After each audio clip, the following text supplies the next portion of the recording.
قسم سے دای کسان چې زما کینسر باندې دومره فکر کوي او خوشحالي کنه قسم سے ما ته خدا زیبا بیبی وزن مو څنګه کام کړو گولی 28 ورځې زندگی پاتې شله ګل زیبا ګولې ته ډاکټران صاحبان ویلي دي ستا 28 ورځې ژوند پاتې دی او هغه نه پس تاسو به ځکه چې مرې نو تا بلډ او کینسر دی د وینې کینسر اخیستی دی زیبا ګولې هغه نفس راغلی د ویډیو خپل ټولو پښتنو له معافي وغوښتې ما که چا زړه زار کړي هغه ټولو معافي وغوښتې زیبا ګولې هغه پس ویډیو هم کړی ده ځکه چې زیبا ګولې ته ډاکټرانو صاحبانو ویلي کینسر دی او دا وینې کینسر ډېر سخت دی نو دا مشکل دی چې پاتې شي نو ډاکټرانو د 28 ورځې دغه ورکړې ته به 28 ورځې جمع دی هغه نفس به تمرې ځکه تاسو ته پته لګي زیبا ګولې د 3 میاشتې مخکې نه کېږي دا ډېره کمزوره شوې ده مخکې څنګه اوس څنګه ده نو ډېره هغه شوې ده 3 میاشتې کې د وینې کینسر دا ډېر تیز دی ځکه چې 3 میاشتې کې دا څنګه شوله تاسو ته مخکې هم دا ویډیوګانې کې کتلې وي نو دا اوس راغله او ټول پښتنو له معافي وغوښته ځکه چې تاسو پته د ټول عمر داسې ویډیوګانې جوړې کړې دي په حاشیې خوروله نو یو پلو دې ویډیوګانې کمې جوړول ټولې د فني غوندې ویډیوګانې جوړولې ته پښتنو نه خوښولې داسې دا ویډیو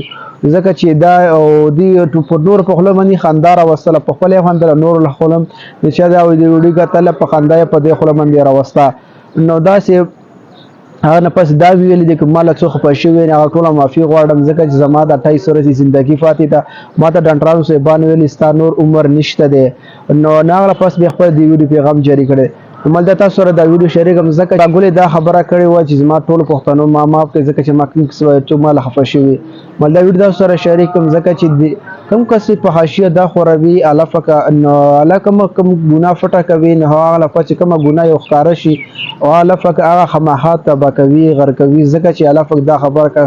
قسم کړی زه به هغه ذلیله کوم ځکه چې څوک ګناه کوي او بیا په مخ ښکاره کوي نو ټولو چې ګناه ښکاره شي نو مطلب تاسو ته پته د ویډیوګانې جوړولې تاسو ته پته ده پین شاټ کولی شي کې به جوړولې بهر ملکونو ته بتله نو تاسو هم پته لګي ځکه چې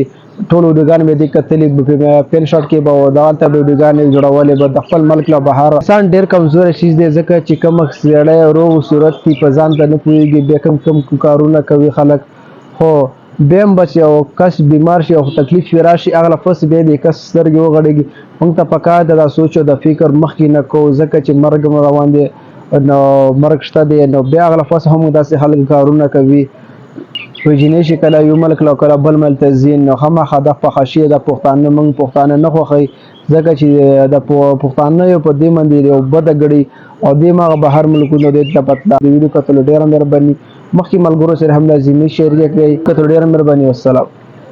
قسم سے دای کسان چې زما کینسر باندې دومره فکر کوي او خوشحالي کنه قسم سے ما ته خدا